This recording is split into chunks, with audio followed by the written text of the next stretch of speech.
Assalamualaikum warahmatullahi wabarakatuh. Alhamdulillah kita bertemu lagi sambungan siri penjelasan saya ke atas buku saya 47 persoalan qadar dan qada. Video kali ini sedikit istimewa kerana dua-dua rakaman saya buat dalam satu penerbangan yang sama. Sekarang ini yang bulat ni saya sedang berada dalam bilik rehat dalam pesawat Airbus A350 dalam penerbangan dari London Heathrow balik ke KLIA. Sementara background pula, gambar yang pada waktu malam pula, ialah ketika saya berlepas dan ketika itu saya bertugas. Sekarang saya berehat dan itu pula rakaman ketika saya bertugas berlepas dari London Heathrow dan bila tengok bandar London tak nampaklah sebab ada di belakang kan. Jadi di depan tu bandar Dover di sebelah timur England, kemudiannya English Channel. Kemudian bila nampak balik cahaya, kita masuk Belgium.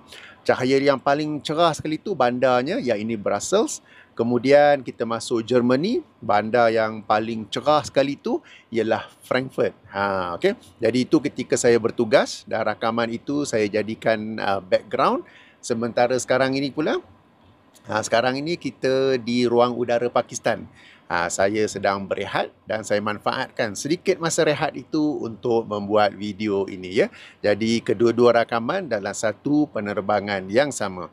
Dan alhamdulillah teknologi sekarang ini boleh membuat rakaman pada waktu malam dengan kualiti yang agak bagus kan.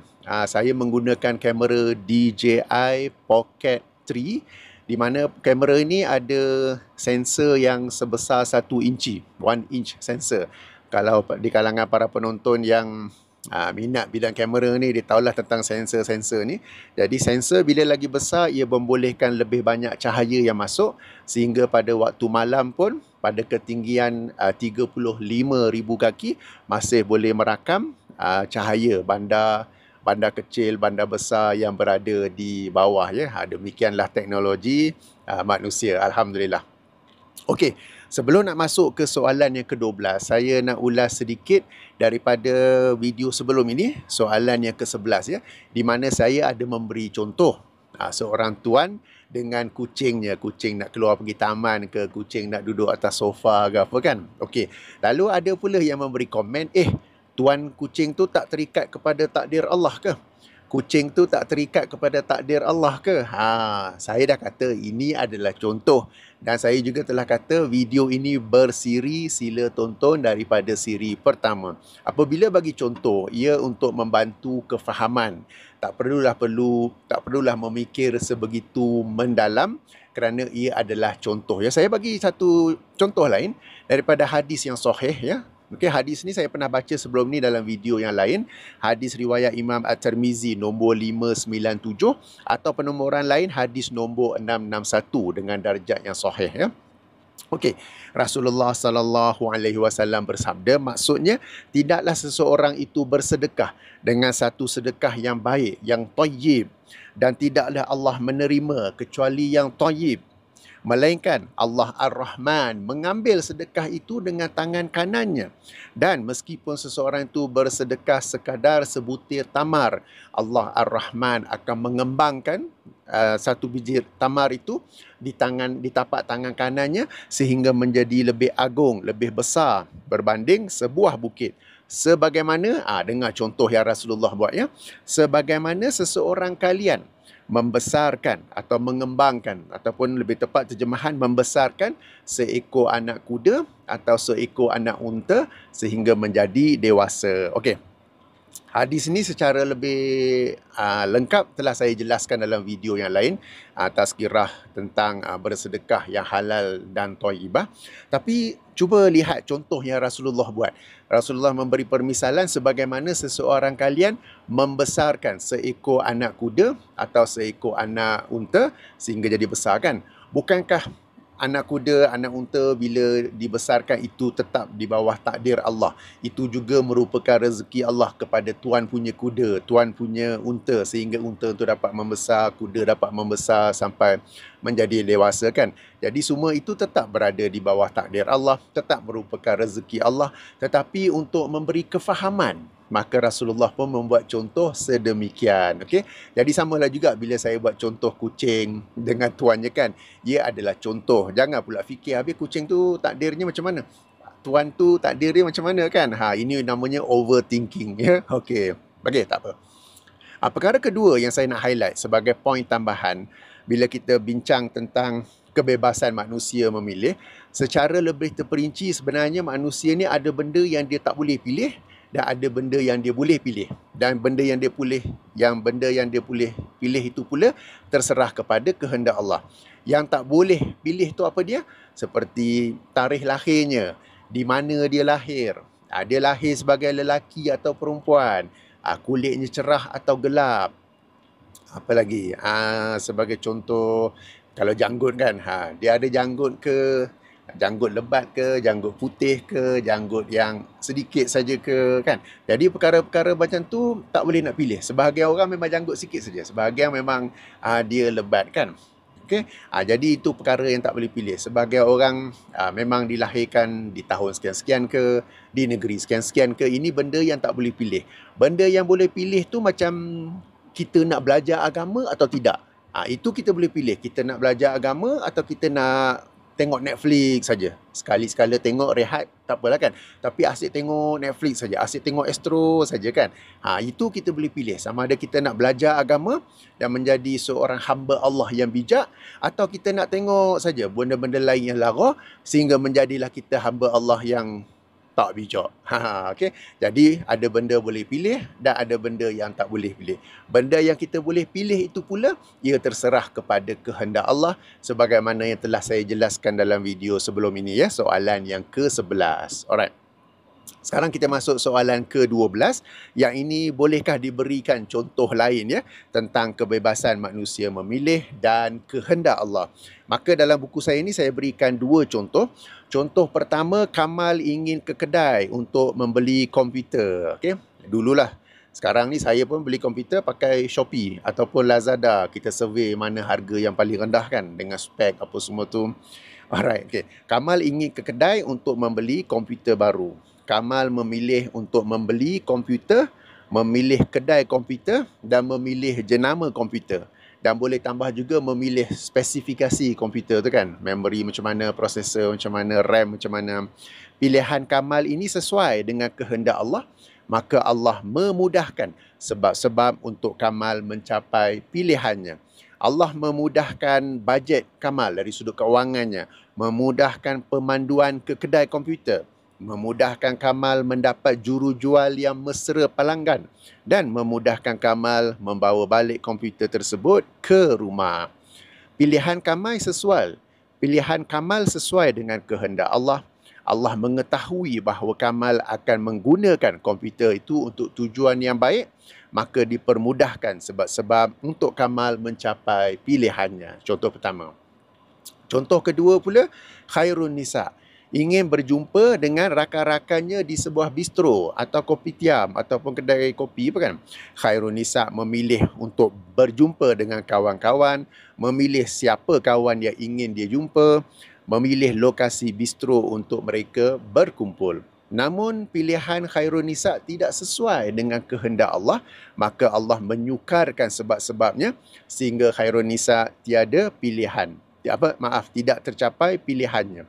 Allah menyukarkan sehingga Khairun Nisa tidak dapat menghidupkan enjin keretanya, tidak ada rakan lain yang untuk ditumpang, panggil teksi ataupun Grab tak ada pula dan tiada pilihan lain kecuali membatalkan perjumpaan. Pilihan Khairun Nisa ini tidak sesuai dengan kehendak Allah. Allah mengetahui bahawa perjumpaan tersebut akan diisi dengan sembang-sembang berkenaan aib orang lain dan gosip dusta, maka disukarkan sebab-sebab untuk Khairun Nisa mencapai pilihannya. Okey, itu dua contoh bagaimana satu, seseorang tu membuat pilihan dan Allah permudahkan, dan seorang lain pula contoh kedua membuat pilihan tetapi Allah menyukarkan sehingga yang pertama tadi tercapai pilihannya, yang kedua ni pula tidak tercapai. Pun begitu, ada beberapa perkara penting yang perlu diperhatikan dalam hal ini ya.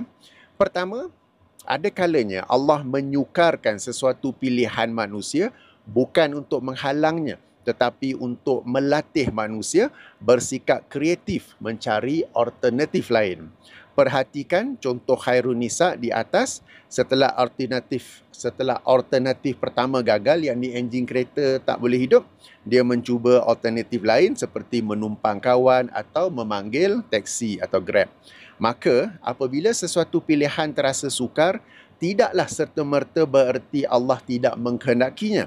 Akan tetapi ia mungkin bererti Allah berkehendak untuk melatih manusia mencuba beberapa alternatif yang lain. Jadi bila kita ada pilihan, kita nak buat, pilihan tu menjadi sukar atau tak tercapai, it doesn't automatically means that Allah doesn't want you to do it. Maybe Allah wants to train you to find some other alternative. Plan A tak berjaya, ada plan B. Plan B tak berjaya, ada plan C. Okay? Kemungkinannya, poin yang kedua pula, ada kalanya Allah memudahkan sesuatu pilihan manusia yang tidak baik. Dia nak buat maksiat, tengok-tengok menjadi saja. Okey.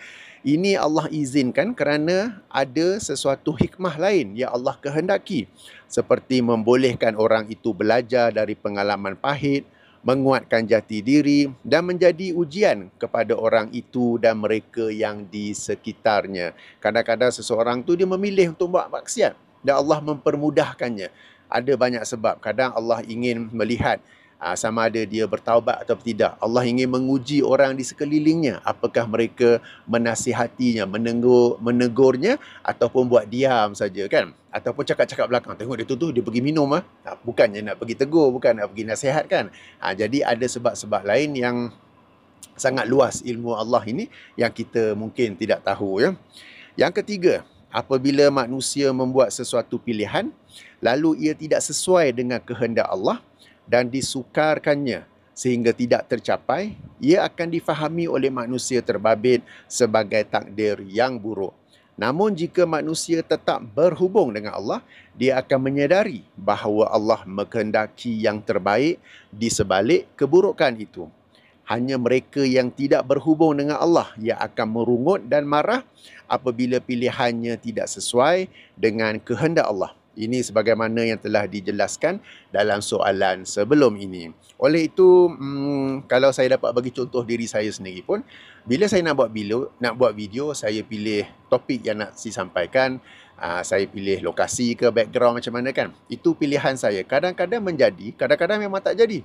Okey, macam cakap, tersasul banyak kali. Buat rakaman kali kedua, tersasul banyak kali. Kalau tersasul sekali, dua kali, tak apa sebab nobody is perfect, kan. Nak buat video yang perfect, sampai bila pun tak akan buat video tersebut. Jadi, 1, 2, 3 kali tersasul, tak mengapa. Tapi kalau banyak kali, kita buat sekali lagi lah. Tapi kalau try sekali lagi pun tersasul lagi, tak apa. Mungkin Allah tidak mahu saya buat video tu pada saat itu. Take a break. Kalau saya try pagi tak berjaya, kita try petang pula. Atau try esoknya pula. Okay? Jadi, tidak berjaya melakukan sesuatu pilihan kita bukan serta-merta bererti Allah tidak izinkan, tetapi mungkin ada sesuatu lain yang Allah inginkan. Dan apa yang berlaku bagi saya, lazimnya bila katakan saya buat video, saya pilih untuk buat video pada pagi ini, tapi tak berjaya, tak apalah. Malam busy, saya buat besok. Sementara daripada pagi ini sampai pagi besok, ada pula idea-idea baru yang masuk dalam kepala saya, sehingga esoknya bila saya buat balik video, saya berjaya buat dan saya dapat masukkan idea-idea baru yang saya baru terfikir tu. Yang mana kalau saya buat video tu semalam, saya tak terfikir. Jadi pada awalnya nampak macam Allah menyukarkan pilihan saya. Tetapi sebenarnya ada hikmah di sebaliknya. Sehingga apabila saya buat semula video, saya cuba semula esok harinya, ada idea-idea baru yang dapat saya masukkan ke dalam video. Sama juga apabila sebelum ini saya banyak menulis buku. Okay? Kadang-kadang nak tulis satu bab tu, asyik tak menjadi saja, kan. Lama duduk depan komputer, depan Microsoft Word tu. Okay. Dia memang cursor je bling. Tapi okey, tak apa, tak menjadi. Kita try petang, kita try esok. Dan bila try tu alhamdulillah berjaya, dan bila cuba balik tu ada perkara-perkara baru, masukan baru yang dapat saya masukkan. Jadi pilihan kita itu kadang-kala sukar atau tak menjadi bukan serta-merta bererti Allah tidak mahu ia berlaku, tetapi ada saja hikmah lain. Maka kita sentiasa mencuba alternatif yang lain, plan A, plan B, plan C, ya. Macam orang kata kita tidak tahu apa yang Allah telah takdirkan kepada kita, maka kita ni sentiasa berusaha untuk mencari apakah yang Allah telah takdirkan kepada kita dalam sesuatu urusan, dalam bab membuat video ke, dalam hal menulis buku ke dan sebagainya, ya. Baik, jadi ini sebagai perkongsian pengalaman lah. Jadi macam saya buat video, menulis buku, bukan dia terus jadi saja tau, okey. Tapi takes effort, takes patience, takes discipline, perseverance dan sebagainya, ya. Baik, moga-moga dapat membantu kefahaman kita tentang pilihan manusia dan juga kehendak Allah Subhanahu Wa Taala. Sekali lagi, kita berada di pertengahan antara Qadariyah dan Jabariyah. Qadariyah ni apa? Ingat, Qadariyah, qadar dan qada, tapi mereka ni opposite. Berarti mereka kata manusia ni ada free will sepenuhnya, kebebasan sepenuhnya. Jabariyah ni pula kata manusia ni seluruhnya terikat kepada takdir Allah Subhanahu Wa Taala. Kita berada di tengah-tengah. Baik, demikianlah, insya-Allah kita jumpa lagi dalam soalan yang ke-13. Sementara itu saya tutupi dengan subhanakallahumma wa bihamdika asyhadu an la ilaha illa anta astaghfiruka wa atubu ilaika. Assalamualaikum warahmatullahi wabarakatuh.